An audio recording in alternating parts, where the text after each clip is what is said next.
चलिए हम भजन की ओर हम चलते हैं, जो हम पहले एक दो सप्ताह से हम पढ़ के आ रहे हैं। उसका 19, 4 और 5 हम पढ़ेंगे। पहले राजा का किताब, उसका 19 अध्याय, उसका 4 और 5 में ऐसे लिखा है, परंतु वह स्वयं जंगल में एक दिन के मार्ग पर जाकर एक छाव के पेड़ के तले बैठ गया। वहां उसने यह कहकर अपनी मृत्यु मांगी, हे यहोवा, बस है, अब मेरा प्राण ले ले, क्योंकि मैं अपने पुरखों से अच्छा नहीं हूं। वह छाव के पेड़ तले लेटकर सो गए और देखे तो एक दूत ने उसे छूकर कहा, उठकर खा। Praise the Lord, hallelujah. तो एलिया की जिंदगी के बारे में हम कुछ सत्रों से हम देख रहे हैं। लास्ट वीक में मैं आपको बहुत सारे माइंडसेट के बारे में मैं आपको बताया था। अलग अलग माइंडसेट रहने वाले लोग हमारे जिंदगी में हैं, और हमारा माइंडसेट के बारे में भी हम सीखे थे। इनएडिक्वेट माइंडसेट जो है, अपर्याप्त मानसिकता, तुलना की मानसिकता, आत्मसंदेह की मानसिकता, गरीबी की मानसिकता, प्रवाहहीन मानसिकता, अस्वीकृत मानसिकता, असंतुष्ट मानसिकता, शोक करने वाला मानसिकता, पीड़ित मानसिकता, संघर्ष की मानसिकता, ये सब के बारे में हम सुने थे। और अलग अलग मानसिकताएं फिर से है, और है डिसऑनरिंग माइंडसेट, वो है अनादर का मानसिकता। मतलब वो लोग ऐसे सोचेंगे कि उनके एज इतना ही है तो उसको रेस्पेक्ट नहीं देना चाहिए, उनका कलर ऐसे है उनको रेस्पेक्ट नहीं देना चाहिए, वो ऐसे बैकग्राउंड से आ रहा है उसको रेस्पेक्ट देना नहीं चाहिए, उनको हमारे जैसे पैसे नहीं है, हमारा जैसे हाई क्लास लोग नहीं है, इसलिए उनको रेस्पेक्ट नहीं देना चाहिए। तो ऐसे अलग अलग रीजन ढूंढते हैं किसी और को आदर करने के लिए, अनादर करने के लिए। सब वो लोग रीजन ढूंढते हैं। अपने मर्जी के लोगों को ही वो लोग इज्जत देते हैं। वो लोग कभी भी वजन के अनुसार, आत्मा में परख कर देखकर कुछ इज्जत देने वाले लोग नहीं है। वो लोग आंखों से देखकर ही, वो लोग सोच समझकर, वो लोग मानसिक तौर पर सोचकर ही इज्जत करने वाले लोग हैं। तो लेकिन वजन में हम देखते हैं कि बाहर से तो सब लोग देख रहे हैं, वो लोग जज भी वैसे करते हैं, तुलना भी वैसे करते हैं, लेकिन प्रभु कैसे किसी को जज करते हैं? वो उनका आत्मा को देखते हैं, वो उनको दिल को देखते हैं, हृदय को देखने वाला परमेश्वर। तो अगर परमेश्वर हृदय को देखने वाला है, हम दूसरों को भी कैसे जज करेंगे? हम वो लोग का कैरेक्टर से, वो लोग का पर्सनालिटी से, स्पिरिचुअल पर्सनालिटी से हमको जज करना चाहिए। तो इसलिए पौलुस बता रहे हैं कि यीशु मसीह को हम शरीर में पहले जान रहे थे, लेकिन अब वैसे नहीं, अभी हम आत्मा में जान रहे हैं। तो एक समय तक पौलुस यीशु मसीह को शरीर में जान रहे थे, लेकिन बाहरी तौर पर कैसे समझ सकता है वैसे समझ रहे थे। लेकिन अभी पौलुस ने ये बोल रहा है कि नहीं, अभी मेरा आत्मिक आंखें खुल गया है, अभी मैं गहराई में जाना चाहता हूँ, मैं उसको आत्मा में जाना चाहता हूँ। इसलिए बहुत सारे मिस्टरीज ये पौलुस का लेखन में, हम बहुत सारे लेटर्स में हम बहुत सारे मिस्टरीज को हम देखना पड़ता है उधर। इसके बारे में हम और कभी हम सीखेंगे। तो ये डिसऑनरिंग माइंडसेट जिसको रहता है, नहीं तो किसी को अनादर करने वाला मानसिकता किसको रहता है, वो रीजन ढूंढता है दूसरे लोगों को अनादर करने के लिए। तो हम वैसे नहीं बनना है, हम सभी लोगों को आदर करना है, हमसे बढ़कर हम दूसरों को आदर करने वाला हम बनना है। हम ये बोलना है कि नहीं, उसको एक क्वालिटी है, उसमें एक गुण है, उसमें एक कैरेक्टर अच्छा है, तो ये अच्छाई को हम ढूंढना चाहिए। बहुत सारे समय हमारे पास कोई भी रिश्ते के लिए आते हैं, कोई भी फ्रेंडशिप के लिए आते हैं, हमारा पास कोई आने से वो लोग पहले हमारा वीकनेस को ढूंढते हैं। पहला चीज जो हमारे चारों तरफ लोग जो रहते हैं, वो लोग हमारा वीकनेस को ढूंढते हैं, वो लोग हमारा गलती को देखते हैं, वो लोग हमारा बुराई को देखते हैं, वो लोग हमारा सॉफ्ट स्पॉट को देखते हैं, हमारा वल्नरेबिलिटी को देखते हैं, हम कहाँ गलत है करके देखते हैं। तो गलतियों को क्यों लोग ढूंढ रहा है? क्योंकि गलतियों के वजह से वो लोग हमें कंट्रोल करने के लिए सोच रहे हैं। Praise the Lord, hallelujah. तो हम वैसे नहीं बनना है। Praise the Lord. हम कैसे बनेंगे? हम दूसरों का अच्छाई को ढूंढेंगे। हम दूसरे लोगों की जिंदगी में क्या गुण है, अच्छाई क्या है, इनके जिंदगी में प्रभु का महिमा देने वाला चीज क्या है, उसको हम ढूंढेंगे और वो चीज को लेकर के दूसरों को हम आदर करेंगे। कभी भी गलती को ढूंढने वाला हम नहीं बनना है, वो वचन के अनुसार नहीं है। और एक अलग मानसिकता है, अनबिलीविंग माइंडसेट, अविश्वास की मानसिकता, विश्वास नहीं करने वाला मानसिकता। ऐसे ऐसे जो जिनका माइंडसेट रहता है, कुछ लोग ऐसे रहते हैं, वो लोग कलीसिया में भी आते हैं। ये माइंडसेट रहने वाले कलीसिया में भी आते हैं। तो आप पूछेंगे क्यों ये लोग कलीसिया में आते हैं? तो ये लोग कलीसिया में बैठकर वो लोग सोचने का कुछ मानसिकता है। एक मानसिकता है अनबिलीविंग माइंडसेट और अविश्वास की मानसिकता। तो ये लोग सोचेंगे कि अगर प्रभु काम कर रहा है तो बहुत अच्छे स्पिरिचुअल लोगों के जिंदगी में ही प्रभु काम करता है, मेरे जैसे लोगों के बीच में प्रभु कभी काम नहीं करता है। वो अनुग्रह तो उनको मिल रहा है क्योंकि वो प्रार्थना करने वाला है, आशीष तो उनको मिल रहा है क्योंकि वो उपवास लेने वाला है। मुझे नहीं मिलेगा क्योंकि मैं उतना प्रार्थना नहीं कर रहा हूं, मैं उतना उपवास नहीं कर रहा हूं।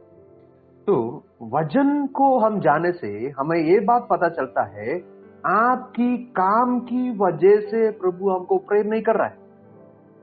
जो काम करना चाहिए था वो यीशु मसीह क्रूस पर ऑलरेडी आपके लिए कर चुका है। इसलिए आपकी कामों के द्वारा परमेश्वर को आप कभी भी खुश नहीं कर सकते। वो खुश करने के काम यीशु मसीह ने ऑलरेडी कर चुका है। अभी आपका काम है यीशु मसीह पर विश्वास करके प्रभु का महिमा के योग्य काम आप जिंदगी में करो। वो प्रभु को खुश करने के लिए नहीं, वो प्रभु से हम प्रभु के पास हम प्यार से जब रहते हैं, हमारे अंदर से वो काम बाहर आ जाता है। Hallelujah, praise the Lord. तो लेकिन अविश्वास का मानसिकता रहने वाले लोग, वो लोग कलीसिया में बैठेंगे, वचन तो पढ़ेंगे, वचन अच्छे से सुनेंगे, पर वो लोग विश्वास नहीं करेंगे। वो लोग क्या बोलते हैं कि वचन के बीज जब वो लोग के दिल में गिरते हैं, तुरंत जैसे वचन में लिखा है कुछ पक्षी आके वो छीन के लेके जाते हैं, वैसे ही वचन वो लोग की जिंदगी में आएंगे, तुरंत पक्षी आके लेके जाएंगे। तो वो लोग विश्वास करने के लिए तैयार नहीं है। इसलिए वो लोग बार बार बोलते रहेंगे, प्रभु मेरा सहायता नहीं कर रहा है, मैं प्रभु के लिए इतना इंतजार किया, प्रभु मेरे लिए कुछ नहीं किया। दूसरे लोग तो प्रार्थना कर रहा है, वो लोग भी मेरे जैसे है, लेकिन वो लोग को उत्तर मिल रहा है, मुझे नहीं मिल रहा है। तो मैं क्या इतना प्रभु के आगे इतना गंदा आदमी हूँ क्या कि प्रभु मेरे लिए कुछ नहीं कर रहा है, बाकी लोग के लिए कर रहा है, मुझे क्यों नहीं कर रहा है? वो मैं ये प्रभु पर विश्वास नहीं करता, प्रभु कुछ लोगों को ही अनुग्रह देता है, कुछ लोगों को नहीं देता करके ये लोग को मन में एक सोच रहता है।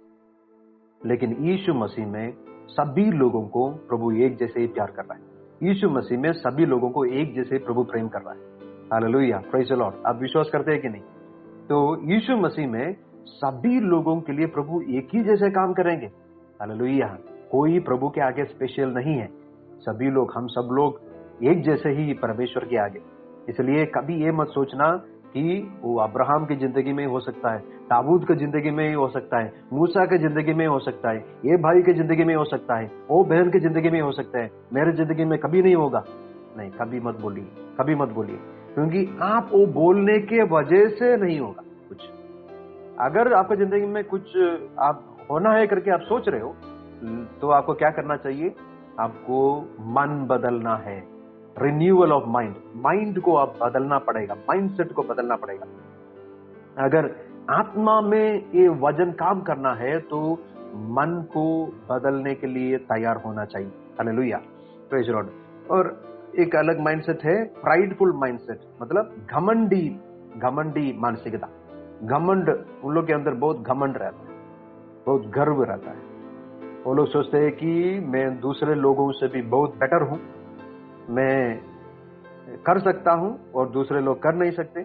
सब लोग मेरे बात सुनना चाहिए क्योंकि मेरे बिना वो लोग कुछ नहीं कर सकते। वो लोग कभी कभी ऐसे सोचेंगे कि मैं क्यों उनके पीछे जाऊं, वो लोग मेरे पीछे आने दो, मुझे वो लोग नहीं चाहिए, वो लोग को मुझे चाहिए, मैं वो लोग को चाहिए। तो ऐसे करके घमंड का मानसिकता रखने वाले लोग, वो लोग को हम कभी कुछ नहीं कर सकता। तो वो लोग जल्दी जल्दी फील हो जाते हैं। हम मन में ही सोचेंगे भी नहीं ये लोग के बारे में, लेकिन वो लोग सोचेंगे हाँ वो लोग मुझे मैं इतना टैलेंट रहने वाला है लेकिन मुझे नहीं बुलाए। जिनको टैलेंट नहीं है उनको लेके वो लोग काम कर रहा है, कितना तक जाते हैं देखते हैं, कितना तक आगे जाएंगे देखते हैं। तो ये क्या है? गर्व का मानसिकता है। गर्व का मानसिकता ये सोचता है कि मेरा बिना कुछ नहीं होगा। अगर कुछ होना है उधर मेरा हाथ रहना चाहिए, कुछ होना है उधर मेरा प्रेजेंस रहना चाहिए। मैं जहां पैर नहीं रखता हूं उधर कुछ काम नहीं होने वाला। तो वो लोग ऐसे भी बोलेंगे, इतना तक जाते हैं देखते हैं, वो लोग तड़पेंगे, वो लोग बाद में तड़पने वाला है, तो मेरा बिना वो लोग कुछ नहीं कर पाएंगे। वो लोग अपने आप को यीशु मसीह सोचते हैं। यीशु मसीह ऐसे बोले थे, मेरा बिना तुम कुछ नहीं कर सकते। तो कुछ लोग अपने आप को वो जगह पे रख के बोलते हैं कि मेरा बिना ये लोग कुछ नहीं कर सकते। तो हम वैसे नहीं बनना है। हम क्या बोलना है? अगर मैं नहीं रहने से किसी और के द्वारा प्रभु कुछ काम कर रहा है तो मैं उनको ब्लेस करके मैं प्रेयर करूं। हालेलुया। हर जगह पे आपकी आवाज की जरूरत नहीं है, हर जगह पे आपकी प्रेजेंस की जरूरत नहीं है, लेकिन आपके बदले और कोई भी कुछ काम कर रहे वो उनके लिए नहीं कर रहा है, परमेश्वर के लिए कर रहा है। आप जाने से भी आप परमेश्वर के लिए करेंगे, वो जाने से भी वो भी परमेश्वर के लिए करेंगे। वो भी प्रभु के दास है, आप भी प्रभु के दास हो। वो भी प्रभु की बच्चा है, आप भी प्रभु के बच्चे हो, बच्ची हो।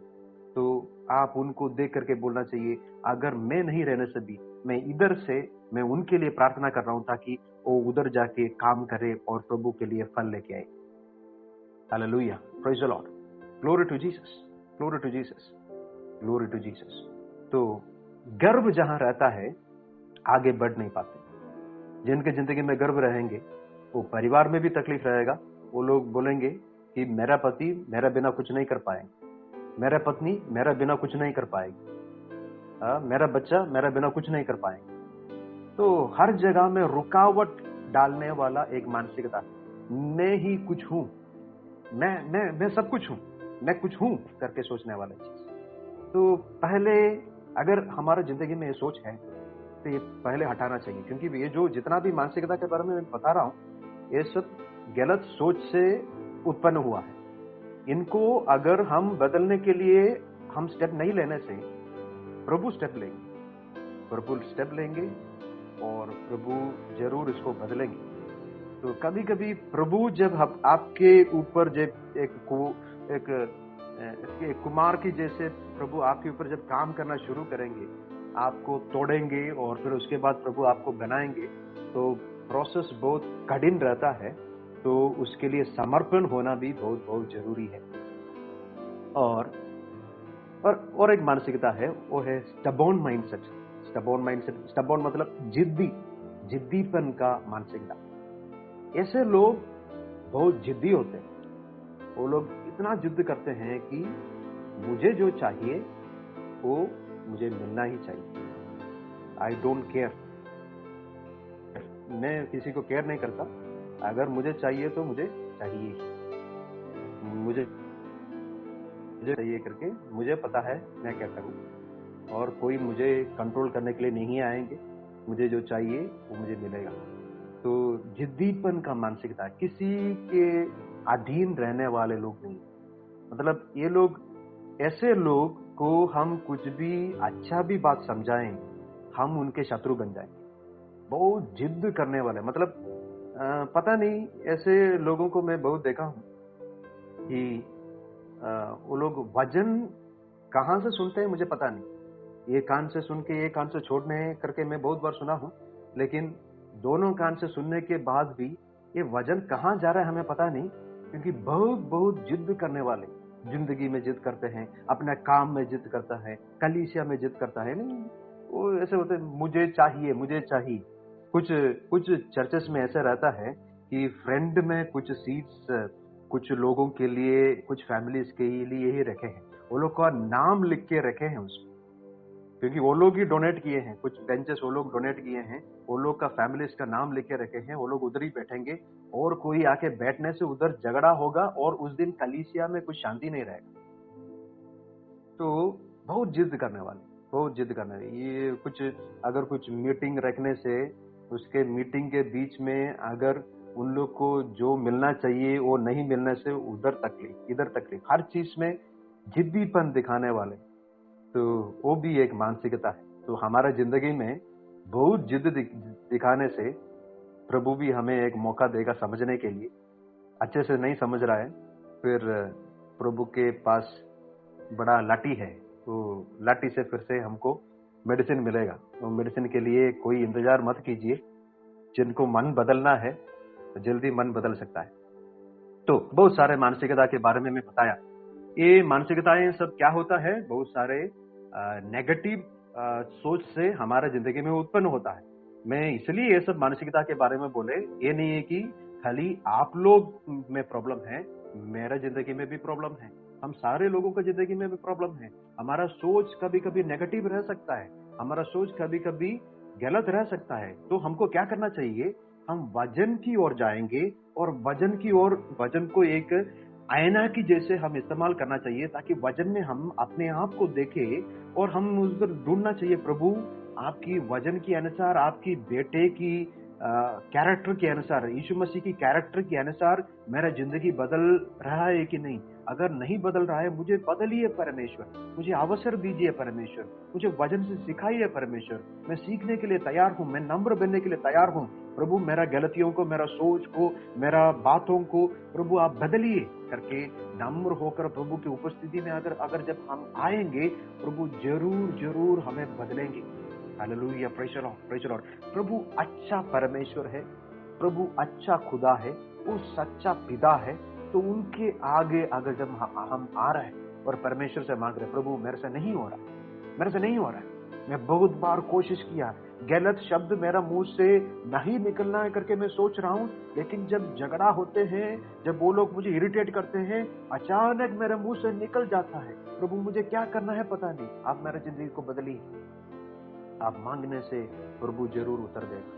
आप बोलेंगे, प्रभु मैं बहुत बार गलती किया, मैं सब लोग के आगे मैं आराधना कर रहा हूँ, प्रार्थना कर रहा हूँ, लेकिन मैं सीक्रेट में जाके गलत गलत चीजों को मैं देख रहा हूँ, गलत चैटिंग में कर रहा हूँ, मैं इनसे बाहर आ नहीं पा रहा हूँ, मैं कैसे बाहर आऊंगा परमेश्वर। आपके सहायता के बिना कुछ नहीं हो सकता। प्रभु आपका वचन ही बोल रहा है कि मेरे बिना तुम कुछ नहीं कर सकते, आपके बिना मेरे जिंदगी में कुछ नहीं हो सकता परमेश्वर। आप जरूर मेरे जिंदगी में कुछ कीजिए परमेश्वर।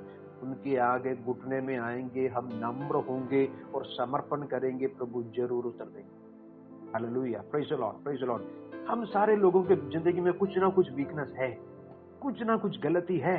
हम ये बोल नहीं सकते कि हम सारे के सारे ठीक लोग हैं, सारे के सारे अच्छे लोग हैं। हम थोड़ी ना स्वर्ग से टपके हैं, हम थोड़ी ना स्वर्ग से गिरे हैं।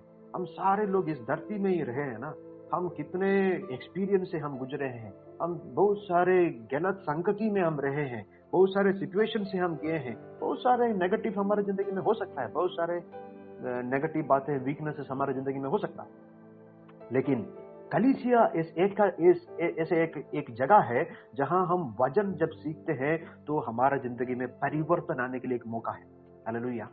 कलीसिया एक अच्छा जगह है, कलीसिया एक अच्छा जगह है, कलीसिया एक घर है, कलीसिया एक फैमिली है जहां हम आते हैं, हम सब मिलकर जब वचन सीखते हैं, हमारे अंदर ही अंदर परिवर्तन होने लगता है। अभी आप प्रभु का एक प्रेजेंस को आप महसूस कर रहे हैं कि नहीं? अभी आप प्रभु का एक उपस्थिति को आप महसूस कर रहे हैं कि नहीं? ये उपस्थिति में आप जब बैठेंगे, ये उपस्थिति में आप जब बैठते हैं और ये जब वचन आप सुनते ही जा रहे हो, आपके जिंदगी में परिवर्तन आ रहा है, मन में कुछ परिवर्तन आ रहा है। Hallelujah, praise the Lord, glory to Jesus, glory to Jesus. और एक बात माइंड के बारे में मैं बोलना चाहता हूँ, माइंड अटैक, माइंड अटैक। हमारे मन में बहुत सारे माइंडसेट, अलग अलग माइंडसेट के बारे में मैं आपको बता रहा था। ये माइंडसेट जो है, ये अलग अलग माइंडसेट जो है, वो वजन के पास जाके ही हम उसको क्लियर कर सकता है। लेकिन ये माइंडसेट जब भी हमारे जिंदगी में उत्पन्न होता है, वो सोच से उत्पन्न होता है। कुछ भी माइंडसेट अचानक नहीं आता है, वो ओवर द टाइम, बहुत सारे सालों से आप गुजरे हैं कुछ परिस्थितियों में, वैसे आपका माइंडसेट फॉर्म हुआ है। तो माइंडसेट को आप तोड़ने के लिए वजन का इस्तेमाल करना पड़ेगा। वो हम बाद में कैसे स्ट्रॉन्ग होल्ड को कैसे तोड़ते हैं, उसमें हम बाद में वो सब हम सीखेंगे। स्टेप बाय स्टेप हम सीखेंगे। हम धीरे धीरे जाएंगे, लेकिन स्टेप बाय स्टेप हम सीखेंगे। प्रभु हमें अनुग्रह देंगे, आशीष देंगे। तो अभी हम सीखेंगे माइंड अटैक के बारे में। तो ये मन में हमला होने का एक अवसर है। तो हमें पहले बात ये समझना चाहिए, हमारे मन में आने वाले सारे सोच हमारा सोच नहीं है। हमारे मन में उत्पन्न होने वाला सारा सोच हमारे दिमाग से नहीं आया है। ये हमारा सोच नहीं है।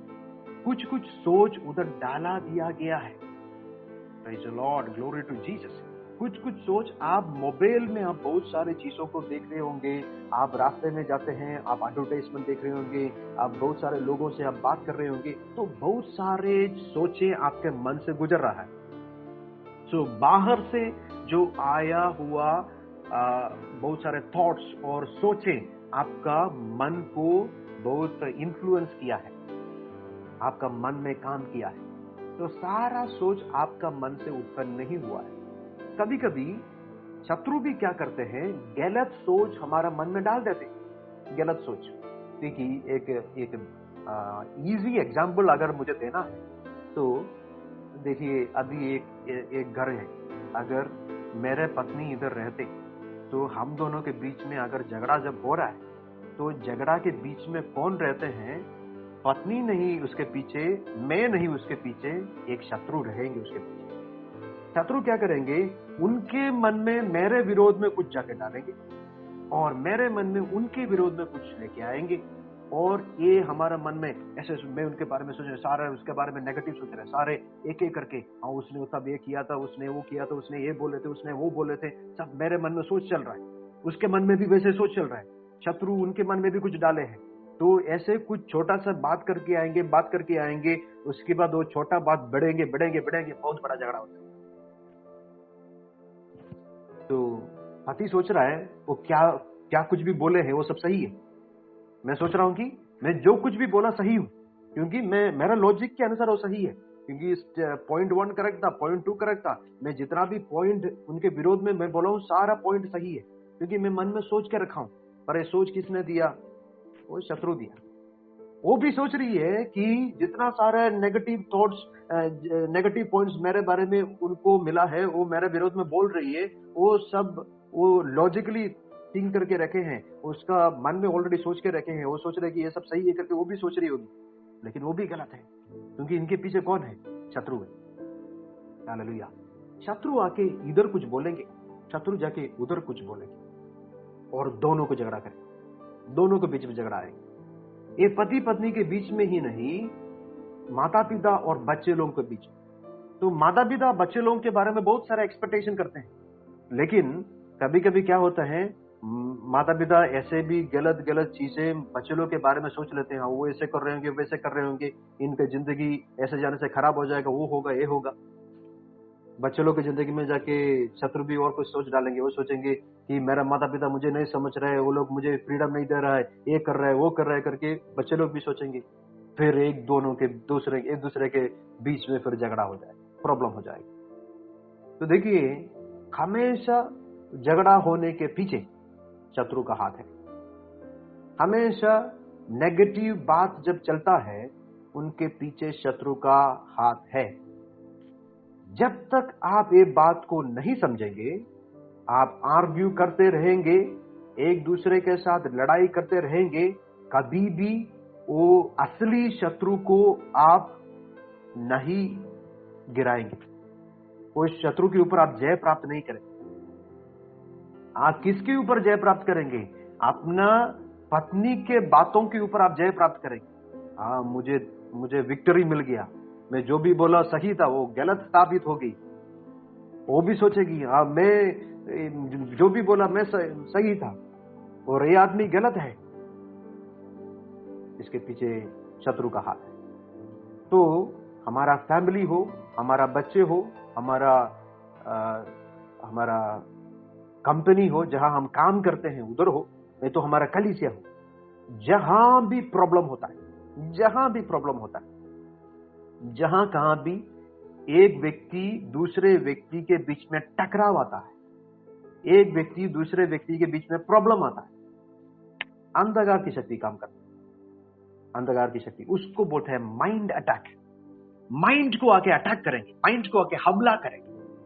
माइंड एक युद्ध का भूमि जैसे मन को एक युद्ध का भूमि बनाएंगे। ये माइंड अटैक जब आते हैं, देखो अभी मैं कंपनी में काम कर रहा है करके आप सोचो, वो कंपनी में मेरे साथ और कोई कुछ कोलीग भी काम कर रहे हैं, तो उनके विरोध में मुझे कुछ दुश्मनी है, तो मैं क्या करते रहूंगा, मेरा मन ही मन सोचते रहूंगा, आज मैं उनको मिलने से मैं उनको जरूर ये बात बोलने वाला हूं।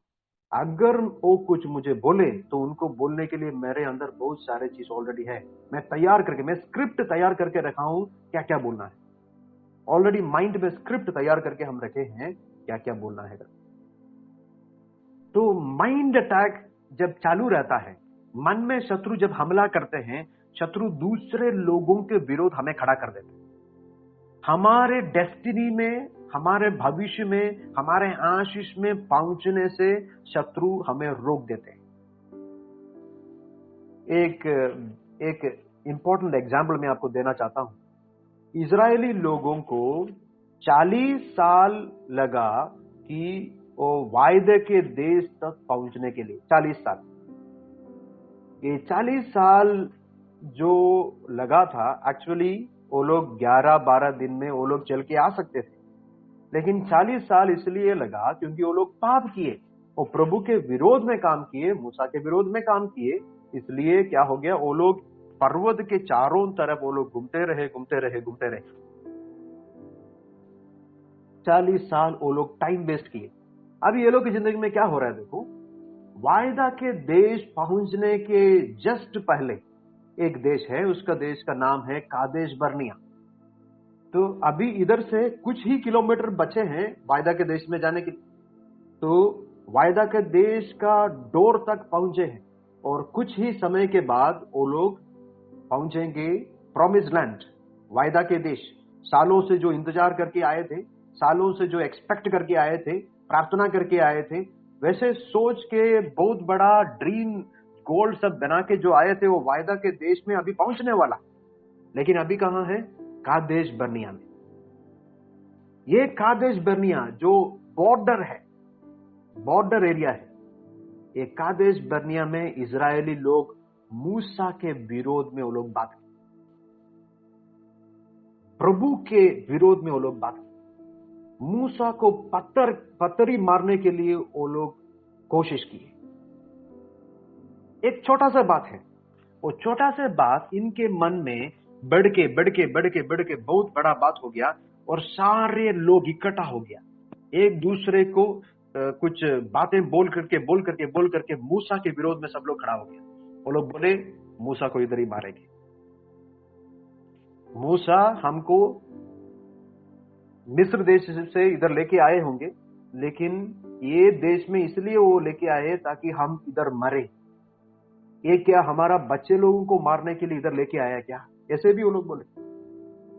तो अभी क्या हो गया, प्रभु का क्रोध उनके ऊपर जब आए तो बहुत सारे लोग कादेश बर्निया में ही मर गए। तो उनमें से कालेब और जोशुआ को छोड़कर और नए पीढ़ी को छोड़कर सारे लोग जो पुराना पीढ़ी में है, सारे लोग मर गए। सारे लोगों का मृत्यु हो गया, सारे लोगों का मृत्यु हो गया। ये कहां से शुरू हो गया? ये शुरू हुआ माइंड अटैक के वजह से। मन में नेगेटिव सोच रख के वो बड़ा हो गया। एक छोटा नेगेटिव सोच है, दूसरा नेगेटिव सोच उसके साथ मिल जाते हैं, फिर बढ़ जाते हैं। एक बात मैं बोलना चाहता हूं, अभी बहुत सारा युद्ध चल रहा है, बहुत सारा प्रॉब्लम चल रहा है। तो हमारा माइंड अटैक अभी कौन सा एरिया में आएंगे, हमारा मन में भय को पैदा करने वाले बहुत सारे सोच आएंगे, बहुत सारे न्यूज आप सुनेंगे। चारों तरफ लोग ऐसे बात करते रहेंगे कि कुछ नुकसान होने वाला है, परेशानी होने वाला है, घबराहट का बातें बोलेंगे, कुछ नष्ट का बातें बोलेंगे, और आप लोग सोचेंगे इधर से कैसे भी निकलना है। इधर से कैसे भी भागना है। डर आपके अंदर शत्रु पैदा करने के लिए चारों तरफ से लोगों को इकट्ठा करके आपके मन में डर को पैदा करेंगे। शत्रु का काम है। एक विश्वासी हो करके ये सिचुएशन में आपको क्या करना चाहिए? और डर का सामना करना चाहिए और वचन को उस समय आप डिक्लेयर करना चाहिए। वचन की घोषणा करो, वचन की घोषणा करो। प्रभु ने यीशु मसीह के लहू से हमें खरीदा है, तो इस वचन में जो कुछ भी प्रभु हमें दिया है वो अधिकार हमारे जिंदगी में है। वो अधिकार को इस्तेमाल करके इस देश को देख करके आप डिक्लेयर करो, वचन को डिक्लेयर करो। आपका जिंदगी को देख करके आप वचन का घोषणा करो। Praise the Lord, praise the Lord.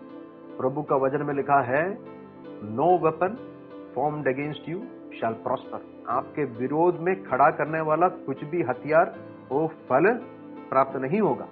आपका जिंदगी के विरोध में कुछ काम करने वाला नहीं है। वो बॉम्ब हो, वो ड्रोन हो, वो मिसाइल हो, कुछ भी आपके विरोध में काम नहीं करेंगे। Hallelujah, praise the Lord. तो प्रभु का वचन पर आप जब विश्वास करते हैं, प्रभु संभालने वाला है करके विश्वास में आप जब जिएंगे, चारों तरफ जो बातें बोलते हैं आप उस पर भय नहीं करेंगे। Hallelujah, praise the Lord. आप सुन रहे हैं कि नहीं? आप लोग भय में जी रहे हैं कि आप लोग मेरा सुन रहे हालेलुया, सुन रहे। हालेलुया, आमेन। अच्छा बात है, अच्छा बात। तो माइंड अटैक जब रहता है, हमारा मन को अंधकार की शक्ति बहुत सारा सोच लाकर बम्बार्ड करता है, बहुत सारा नेगेटिव सोच। अगर किसी के विरोध में कभी कभी आप देखे हैं, कुछ सीरियल में सब आप देखे होंगे, सीरियल देखने वाले हैं तो सीरियल में आप देखे होंगे कि ये जो मदर इन लॉ रहता है, मदर इन सास और बहू के बीच में जो लड़ाई जो चलते हैं, उनको कुछ सीरियल वाले बहुत खींच के वो लोग स्टोरी बना देते हैं, आप देखे होंगे। लेकिन तो ये सास के मन में बहू के विरोध में बहुत सारा नेगेटिव सोच आते रहते हैं। ये सास भी कभी बहू थी, लेकिन फिर भी एक बहू आने उसके घर में जब आते हैं तो उनके मन में क्या रहता पता नहीं। उनके मन में कुछ रहता है, इनके विरोध में कुछ करना ही है, पता नहीं। वो सब चीजों से हमारे सारे सासें वो सारा बंधन से छूट जाए, सारे बहुएं वो बंधन से छूट जाए यीशु मसीह के नाम में। Hallelujah, praise the Lord, thank you Jesus. तो हमारे घरों में वो लड़ाई नहीं होना है। Praise the Lord, in the mighty name of Jesus. तो ये सास के मन में बहू के विरोध में एक एक नेगेटिव चीज उनके मन में आ रहा है, और बहू के मन में सास के विरोध में बहुत एक नेगेटिव चीज आ रहा है। तो ये सब सोच कौन लेके आ रहा है? कहां से ये सोच आ रहा है? यही प्रॉब्लम है। कभी हम नहीं सोच रहे हैं कि कौन ये सोच लेके आता है। हम यही सोच रहे हैं कि हाँ, ये मेरा मन में सोच आया। एक वचन में पढ़ना चाहता हूं। चलिए, पहला शमूएल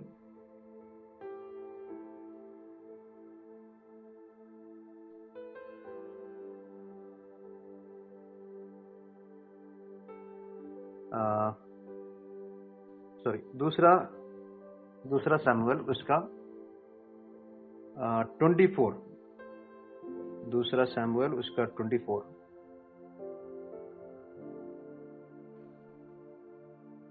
दूसरा शमूएल उसका 24 का 1।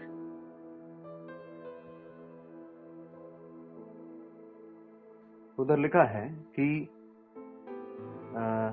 दूसरा शमूएल उसका 24 के 1 में लिखा है ऐसे कि जैसे प्रभु दाऊद का मन में ऐसे एक सोच डाला कि जाके इजरायली लोगों को काउंट करो, तो पहले जो ये वचन पढ़ने वाला है वो पहले क्या सोचेंगे कि हाँ, प्रभु बोले हैं और राजा ने इसको किए हैं, फिर कैसे राजा का गलती है करके आप सोचेंगे। क्योंकि ये दाऊद राजा ने लोगों को काउंट करने के बाद, सेंसस निकालने के बाद बहुत प्रॉब्लम होता है उस देश में। इधर लिखा है, दूसरा शमूएल है, ठीक है, पहला शमूएल नहीं है, दूसरा शमूएल उसका 24 का 1 है। दूसरा शमूएल उसका 24 का 1।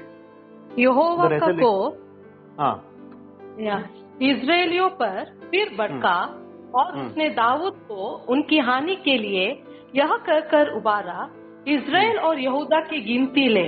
इसीलिए काफी थैंक यू सिस्टर। तो उधर हम देखते हैं कि जैसे प्रभु ने दाऊद को ऐसे बोले और दाऊद जाके काउंट किए। तो ये जो पहला पार्ट है, यहोवा का कोप इजराइलियों पर फिर भड़का, उसके बाद एक कोमा है, और उसने दाऊद को उनकी हानि के लिए यह कहकर उभारा। तो ये दोनों पोर्शन के बीच में एक कोमा है, एक इसके बीच में और कुछ भी चीजें हो रहा है। अगर हम जब डिटेल में जब बाइबल पढ़ेंगे तभी हमें समझ में आएगा। इधर दाऊद के मन में जो सोच आया था वो किसने सोच डाला था, मैं आपको दिखाता हूं। पहला क्रॉनिकल्स को क्या बोलेंगे, पहला इतिहास पहला इतिहास उसका 21 का 1 पढ़िएगा। पहला इतिहास उसका 21 का 1। इधर आपको पता चलेगा वो कोमा के बीच में क्या हुआ है। एक ही कोमा है लेकिन वो कोमा के बीच में बहुत कुछ हो जाता है। शैतान ने इजराइल के विरुद्ध उठकर दाऊद को उकसाया कि इजराइलियों की गिनती ले। Hallelujah, praise the Lord. तो हमको समझना चाहिए कि इधर पहले कौन काम किया। अंधकार की शक्ति ने पहले काम किया। अंधकार की शक्ति ने जब काम करके उनके मन में एक सोच डाला कि हाँ, मुझे इजरायली लोगों का गिनती करना है। जब एक गिनती हुआ तो प्रभु का कोप उनके विरोध में उठा, क्योंकि वो पूरा कॉन्टेक्स्ट में पढ़ने से ही हम इनको समझ सकता है। तो दाऊद के मन में जब ये सोच आए, हाँ मुझे इजरायली लोगों को मुझे काउंट करना है, तो उसमें क्या हानि है, उसमें कुछ प्रॉब्लम नहीं है। हम बाहर से देखने से सुनने से हमें लगेगा इसमें क्या प्रॉब्लम है।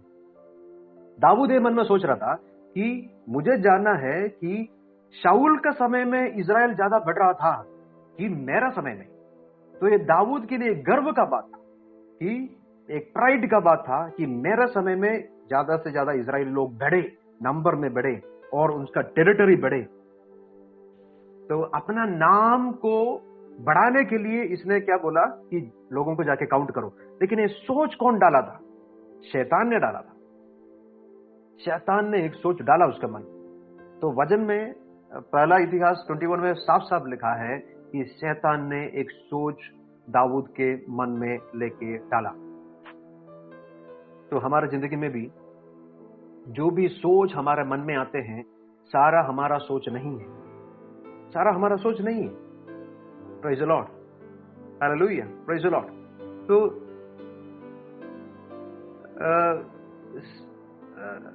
कभी कभी हम क्या सोचते हैं कि जो कुछ भी मैं सोच रहा हूं सही है। जो कुछ भी आप सोच रहे हो सही नहीं हो, कभी कभी आप गलत भी कर रहे हो। इसलिए फिलिपियों का किताब में फिलिपियों के पत्री में हम जाएंगे। फिलिपियों के पत्री उसका 4 उसका 8 वचन में क्या लिखा है हम देखेंगे। फिलिपियों के पत्री उसका 4 के 8 में ऐसा लिखा है, इसलिए हे भाइयों, जो जो बातें सत्य है और जो जो बातें आदरणीय है और जो जो बातें उचित है और जो जो बातें पवित्र है और जो जो बातें सुहावनी है और जो जो बातें मन भावनी है, अर्थात जो भी सद्गुण और प्रशंसा की बातें हैं, उन पर ध्यान लगाया करो। Hallelujah, praise the Lord. अगर आप उन पर ध्यान नहीं लगाने से तो बहुत सारा चांसेस हो सकता है आपका सोच गलत तरीका में भी जाने के लिए बहुत चांसेस हो सकता है। इसलिए हम हमारा माइंड को कंट्रोल करें। एक सेल्फ कंट्रोल बहुत बहुत जरूरी है।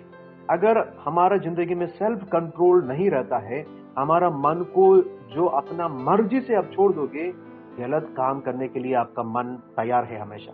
आपका मन का एक प्रॉब्लम है कि वो गलत चीजों को, नेगेटिव चीजों को, पाप के बातों को के तरफ ज्यादा अट्रैक्टेड हो जाते हैं। इसलिए दाऊद राजा के बारे में लिखा है, जब सारे राजा लोग जब युद्ध करने के लिए गए, दाऊद क्या कर रहा था? दाऊद टेरेस के ऊपर घूम रहा था। तो जब सारे लोग अपना जो दिया हुआ असाइनमेंट के लिए, प्रभु का दिया हुआ अपना जिंदगी में जो पर्पस है उनके लिए वो लोग जब गए, दाऊद वो पर्पस के लिए नहीं गए।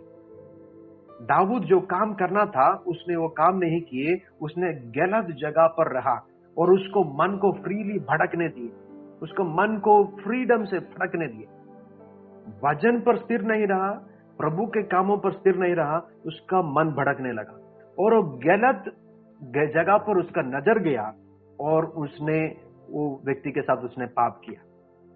तो हम हमारा पर्पस में रहना चाहिए। प्रभु जो काम के लिए हमें बुलाया है, प्रभु जो असाइनमेंट हमारा जिंदगी में दिए हैं, उस काम के लिए हम मन लगाना चाहिए, एफोर्ट डालना चाहिए, काम करना चाहिए और प्रभु का महिमा का योग्य फल हम लेके आना चाहिए। हालेलुया। जो भी बात हम करते हैं सही तरीका से बात किया करो।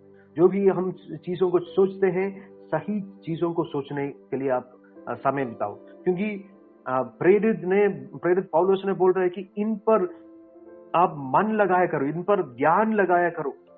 कुछ चीजों को ध्यान लगाने के लिए बहुत बहुत जरूरी है।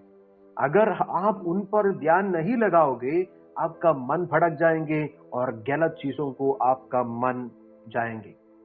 क्योंकि अभी पाप करने के लिए आसानी है। पहले के जमाने में पाप करना थोड़ा टाइम लगता था, वो लोग के लिए कुछ चांसेस चाहिए था पाप करने के लिए। लेकिन अभी रहस्य में भी हम पाप कर सकते हैं। अभी हमारा हाथ में मोबाइल है, हमारे घर में टीवी है, हमारे पास बहुत सारा अपॉर्चुनिटी है पाप करने के लिए। कहीं भी बैठ के हम पाप कर सकता है, कहीं भी बैठ के हम कुछ भी गलत चीजों को पढ़ सकता है, जो हमें वचन से दूर लेके जाने वाला चीजों को हम पढ़ सकता है। कुछ कुछ चीजें आप जो पढ़ेंगे, मैं ऐसे एक व्यक्ति से ऐसे बात कर रहा था, तो उसने एक कोटेशन बोले, ऐसे कोटेशन बोले, तो उसने बोले कि ये कोटेशन मेरा जिंदगी में भी ऐसे चल रहा है, कोटेशन के अनुसार चल रहा है, प्रभु भी वही बोल रहे हैं। मैं बोला प्रभु कब बोले इस बात? तो उसने बोला नहीं, ये बाइबल में है ना। तो मैं बोला ये बाइबल में तो नहीं है, ये वचन तो मैं कभी सुना ही नहीं। तो हो सकता है मेरा ज्ञान का बाहर भी बाइबल का वर्सेस होंगे, लेकिन आप एक बार गूगल में तो चेक करके देखिए, ये जो आप कोटेशन बोले हैं वो बाइबल में है कि नहीं। तो चेक करके देखे तो बाइबल में नहीं है, वो बाइबल वर्स नहीं है। लेकिन कुछ लोग इंस्टाग्राम का कोटेशन लेके जीते हैं, फेसबुक का कोटेशन लेके जीते हैं, इधर उधर से पोस्ट का कोटेशन लेके जीते हैं। वो लोग सोच रहे हैं कि उसमें जो बोल रहा सही है, उसके अनुसार आप जी रहे हो। नहीं, वचन पढ़ो, समय बिताओ, वचन पढ़ो, वचन की अनुसार आप जियो। वचन में आप कैसे जीना है, this is the code of conduct. मतलब इसमें जो लिखा है उसके अनुसार आप जीने से ही आपको फायदा है।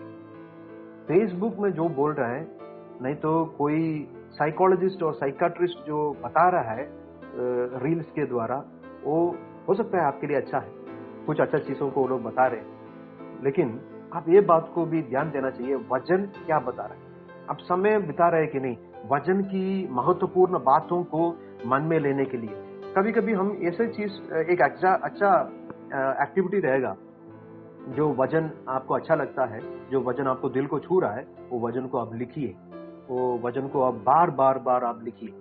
तो जब मैं मास्टर्स पढ़ रहा था, तब हमारा लैंग्वेज का टीचर ने, उनका एक हैबिट था कि हमारा गलती नहीं रहने से भी हमें बोलेंगे तुम इम्पोजिशन लिखना चाहिए। इम्पोजिशन जैसे वो एक सेंटेंस देंगे, उसको रिपीट करके लिखना चाहिए, ताकि वो लैंग्वेज हम सीख सकें। तो एक ही सेंटेंस को हो सकता है वो बोलेंगे 100 बार लिखो, एक ही सेंटेंस को कभी बोलेंगे 200 बार लिखो, ताकि हम अच्छे से हैंड राइटिंग से वो लिख सके और अच्छे से वो लैंग्वेज हम सीख सके। तो हम बार बार जब लिखता है, हमारा मन में वो स्थिर हो जाता है। तो एक अच्छा हैबिट है करके मैं समझा उस बात को। वचन को भी हम बार बार हम हमारा हाथों से हम लिख के हमारा मन में उसको स्टोर करना चाहिए। हम एग्जाम पढ़ने का टाइम में हम क्या करते थे कि छोटा छोटा स्लिप में बहुत सारा पॉइंट्स लिख के रखते हैं और जहां भी जाते हैं उसको पढ़ते रहते हैं। कुछ लोग नहाने के बीच में वो पढ़ेंगे, कुछ लोग किचन में जाने के टाइम में वो पढ़ेंगे, कुछ लोग सोने के पहले कहीं चिपकाएंगे ताकि इजीली उसको देख सके। तो सारा माइंड में वो रट्टा मार के रहेगा सारा जो चीज पढ़ रहा है। तो यही चीज को हम जब हमारा चर्च में सब बाइबल क्विज होते थे और ये वर्ड्स कंपटीशन होते थे। सो बहुत सारे लोग एक साथ इकट्ठे होते हैं और एक एक लोग जितना वर्ड्स वो लोग बोल सकते हैं तो वो लोग बाय हार्ट करते हैं। तो हम लोग भी क्या करते हैं, ऐसे पेपर में हम लिख के जाते थे, बहुत सारे वर्ड्स हम बाय हार्ट करते थे। तो अभी मुझे पता चल रहा है कि वो सब अभी हम इस्तेमाल करना चाहिए। जब हम छोटे थे जो हम करके आए थे, अभी हमारी जिंदगी में इस्तेमाल करना चाहिए। कुछ वजनें हम लिख के हम रखना चाहिए ताकि हमारा हाथ में वो रहे। तो पूरा दिन जब हम इधर उधर गुजर जाते हैं तो ये वर्ड्स को हम याद करना चाहिए। हाँ, सुबह एक वर्ड्स को हम पढ़ेंगे, एक वचन को हम पढ़ेंगे, वो वचन के ऊपर हमारा ध्यान लगाया रहेगा। तो वचन का जो भी चीज है, प्रभु मुझे समझाओ, प्रभु इसमें से प्रकाश मुझे दो, प्रभु इसके ये वचन में जो भी मुझे लिखा है वो मेरा जिंदगी में वो प्रैक्टिकल हो जाए, वो मेरे जिंदगी में फुलफिल हो जाए। प्रभु आपका वचन में जो लिखा है वो मेरे लिए एक भविष्यवाणी है। प्रभु आपका वचन में वो जो लिखा है वो मैं घोषणा करना चाहता हूँ। तो वचन को ले लो आपका जिंदगी में। वचन को आपके पेपर में आप लिख के आपका हाथ में रख दो, नहीं तो छोटा सा बाइबल आपके हाथ में पकड़ लो। जहां भी आप जाते हैं वचन को मनन करो। वचन से गहराई के बातों को आपके मन में प्रभु देंगे। मैं ये बात बोल रहा हूं क्योंकि ऐसे आप करने से कभी कभी आप जब सोते रहेंगे, सोने के समय में नींद के बीच में प्रभु आपसे बात करेंगे। कभी कभी वचन के गहरे बातों को प्रभु नींद के समय में प्रभु बात करेंगे। और मैं एग्जाम्पल इसलिए मैं दिया क्योंकि एक पूरा मैसेज, एक पूरा सरमन मुझे सपने में मुझे मिला था। क्योंकि हम अगर एक ही वचन को पूरा दिन हम पढ़ते रहेंगे, अगर सुबह हम उठ के उसको पढ़ रहे हैं, दोपहर को पढ़ रहे हैं, बाहर जब जाते हैं हम पढ़ रहे हैं, कहीं घूमते बस में जाते हैं हम पढ़ रहे हैं, तो वचन हमारा मन में रहता है। अभी हम जब सो रहे हैं तो ऑटोमेटिकली वो वचन हमारा माइंड में है और प्रभु हमको सपने से हमसे बात कर रहे हैं। सपने से बात करेंगे, सपने में प्रभु बात करना शुरू करेंगे और वो वचन का गहराई तक आपको लेके जाएंगे। तो वचन में बहुत डीपली जाने के लिए प्रभु आपको इस्तेमाल करे। और यीशु मसीह के बारे में वचन में क्या लिखा है, यीशु मसीह के कैरेक्टर के बारे में वचन में क्या लिखा है, यीशु मसीह के जैसे हम कैसे बात कर सकते हैं, यीशु मसीह के जैसे हम कैसे व्यवहार कर सकते हैं। तो वचन के गहराई में हम जाएंगे और धीरे धीरे करके हमारा मन में परिवर्तन होगा, हमारा सोच में परिवर्तन होगा, हमारे चाल चलन में परिवर्तन होगा, हमारा समझ में परिवर्तन होगा, कैरेक्टर बिहेवियर में परिवर्तन होगा। तो हमारा रूटीन भी बदल जाएगा। हम सब दिन उठकर हम जो भी चीजें हम कर रहे हैं वो सारे चीजों में एक बदलावट आने वाला है। चलिए, समय तो हो चुका है, हम जल्दी ही प्रार्थना करेंगे। Thank you father, thank you Jesus, thank you Jesus. प्रभु, आज के एक अच्छा समय के लिए हम आपको धन्यवाद देते हैं।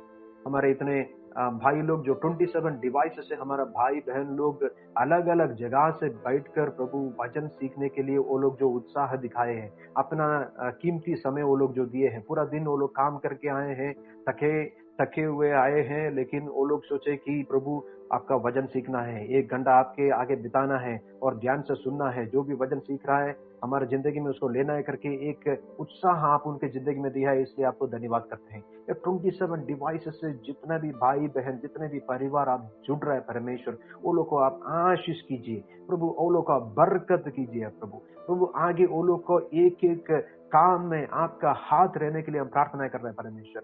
बहुत सारे चीजों को सोचकर वो लोग डर रहे होंगे, बहुत सारे चीजों को सोचकर वो लोग कांप रहे होंगे, प्रभु आगे क्या होगा, आगे कैसे होगा। लेकिन हमको पता है परमेश्वर, आप विश्वस्त प्रभु है, आप सच्चा खुदा है, आप अच्छा पिता है प्रभु। हमें आधा रास्ता में कभी छोड़ने वाला परमेश्वर नहीं है, आप हमेशा हमारा साथ है। आप हमें कवर करके प्रभु आपके पंखों के आड़ पर हमें सुरक्षित रखेंगे करके हमें विश्वास है परमेश्वर। प्रभु जितने लोग जुड़े हैं तो वो लोग आंसुओं को बहा के प्रार्थना करने वाला एक एक विषय के ऊपर आपका हाथ रहने दो। यीशु मसीह के नाम में उत्तर जल्दी से जल्दी मिलने के लिए हम प्रार्थना कर रहे हैं। उन लोग के परिवार, बच्चे लोग, उन लोग का करियर प्रभु, उन लोग के spiritual, physical, financial, every areas of their life, हर एक एरियाज में प्रभु उन लोग को आशीष करने के लिए हम प्रार्थना कर रहे हैं परमेश्वर। प्रभु पासवानों को, लीडर्स को, प्रभु सारे हमारा कोयर मेंबर्स को, जितने भी हमारा भाई बहन लोग हैं, हमारे बुजुर्ग लोग हैं, प्रभु बच्चे लोग हैं, सारे लोगों को आपके हाथ में हम समर्पण कर रहे हैं परमेश्वर। आपके जॉय, पीस, ग्रेस उनके भवन में रहने के लिए प्रार्थना कर रहे हैं यीशु मसीह के नाम में। आमीन, आमीन।